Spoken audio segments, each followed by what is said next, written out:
ಈ ದಾಸ ಕೊಟ್ರೆ ವರ ಇಟ್ರೆ ಶಾಪ.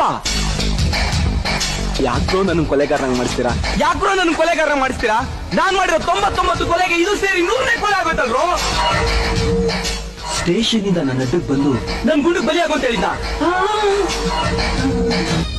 ಹೌದು, ಈ ದಾಸ ಕಟ್ಟಿರೋ ಭದ್ರವಾದ ಕೋಟೆಗೆ ಒಂದು ಪೊಲೀಸ್ನ ವಾಸನೆ ಉಡ್ಕೊಂಡು ಬಂದು ನುಗ್ಗೋ ಲೆವೆಲ್ಗೊಂದು ಎಗಣ ಬಿಲಾಕ್ ಕೊಡ್ತಿದೆ ಅಂತಂದ್ರೆ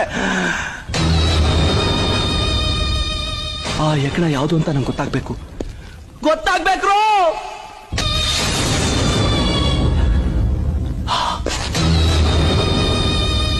ಈ ಕಾಕಿನ ಬಿಚ್ಚಿ ನನ್ ಕಾಲ್ ಮೇಲೆ ಹಾಕಿ ಈ ಬಾಡಿನ ತುಂಡಾಗಿ ಕತ್ತರಿಸ್ಬಿಟ್ಟು ನಾವು ಸಾಕಿದೀವಲ್ಲ ನಾಯಿನರಿಗಳು ಅದಕ್ಕೆ ಹಾಕ್ಬಿಡಿ.